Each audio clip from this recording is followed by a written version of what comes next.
Estamos aqui para mais uma aula de biologia e o assunto de hoje são os ácidos nucleicos. Existem dois tipos de ácidos nucleicos, o DNA, que é o ácido desoxirribonucleico, e o RNA, que é o ácido ribonucleico. De acordo com as funções desses ácidos nas células animais e vegetais, e também de bactérias, protozoários, é que eles acabam se especializando em ajudar o desenvolvimento da vida desses seres vivos. E para iniciar a nossa aula, observem a nossa pergunta. Qual é a molécula que guarda e revela a história da vida? Quem é a molécula responsável por todas as nossas informações? Pelas nossas características genéticas? Observem quem é responsável pelas nossas informações. As nossas informações, elas são guardadas dentro de uma caixinha de surpresa que é o núcleo celular. Lá nós vamos encontrar as unidades hereditárias, que são os cromossomos.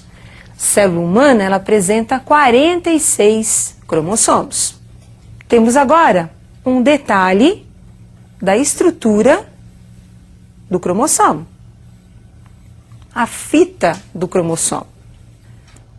Observem que o cromossomo é formado por duas fitas de moléculas, que é o DNA. No DNA, nós vamos encontrar as nossas informações genéticas. Essa fita imensa apresenta em algumas partes um segmento restrito à informação genética que é o nosso gene. É ele que é responsável pela nossa hereditariedade. O DNA, então, é uma molécula formada por duas cadeias, como vocês observaram. São duas hélices, duas fitas, que são formadas por subunidades conhecidas como nucleotídeos. Quem são os nucleotídeos? São subunidades do DNA. Nós temos 4 tipos de nucleotídeos formando a molécula de DNA. Observem os tipos de nucleotídeos. Todo nucleotídeo tem um açúcar, que é a desoxirribose. Esse açúcar é formado por 5 carbonos, também conhecido como uma pentose. Ligado à molécula de açúcar, nós temos o fosfato. E ligado também à molécula de açúcar, nós temos a base nitrogenada, a adenina. Observem que nós temos os 4 nucleotídeos apresentados aí com fosfato, desoxirribose. O que muda de um nucleotídeo para o outro são as bases nitrogenadas. Então nós temos a adenina, a guanina, a citosina e a timina. Entre essas bases nitrogenadas, nós vamos encontrar uma afinidade química, que é o que vai ser responsável pela ligação entre as fitas do DNA. Então, observem agora as duas fitas de DNA. Nós temos, novamente, o fosfato, a desoxirribose e ligado aí a timina, representado pela letra T. Observem que a timina realiza uma ligação, que nós chamamos de pontes de hidrogênio, com a outra base da outra cadeia, que é a adenina. Assim também como a guanina, uma outra base nitrogenada, acaba se ligando com a citosina. E assim nós vamos observar que as ligações, as afinidades químicas vão se processando e vão sendo as responsáveis aí pelas ligações entre as bases. Então, pessoal, o DNA é formado por uma dupla cadeia de nucleotídeos. Vocês observaram, são 4 tipos de nucleotídeos. E eles acabam se ligando devido a uma afinidade química entre as bases nitrogenadas. Essas ligações nós conhecemos como pontes de hidrogênio entre as bases nitrogenadas. Agora, a partir do DNA, nós vamos produzir um outro ácido, que é o ácido ribonucleico. E é o ácido ribonucleico que vai desempenhar, vai executar as informações contidas no DNA. Observem como é que o RNA é produzido. O processo de produção do RNA é conhecido como transcrição. Então nós temos aí 2 hélices de DNA. Estas 2 hélices sofrem um rompimento e a partir desse rompimento nós vamos encontrar a formação de uma nova fita, que é o RNA mensageiro.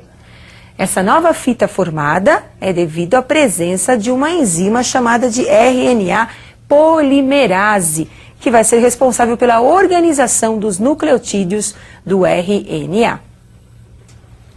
Agora, a informação do DNA é transmitida para o RNA mensageiro. E o RNA mensageiro agora vai sintetizar as proteínas, que vão ser responsáveis pelas nossas características. Por exemplo, o indivíduo tem um gene. O gene é o pedaço do DNA.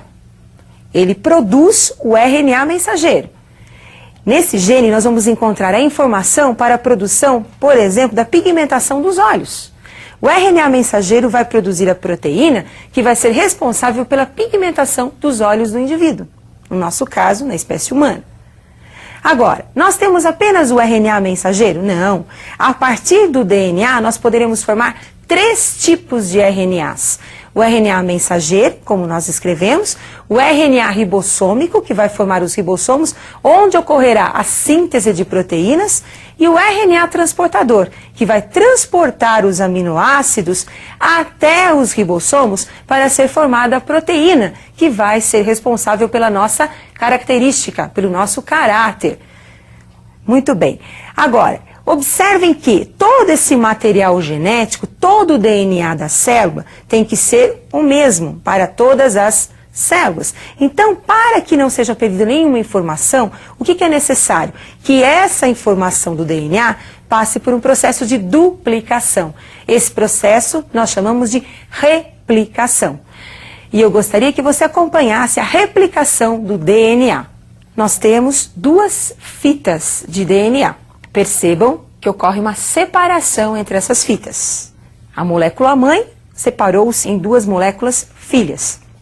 Posteriormente ocorrerá a entrada de nucleotídeos, que serão organizados pela enzima conhecida como DNA polimerase, formando as duplas hélices de DNA.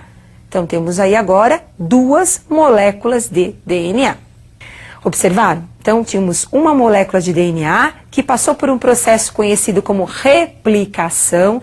Então replicação, nós vamos ter aí cópias idênticas da mesma informação genética do DNA, formando 2 novas hélices.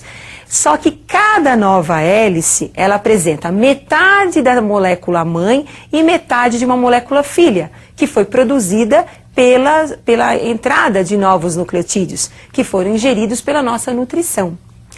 Agora, como é que o DNA consegue passar de uma célula mãe para as células filhas?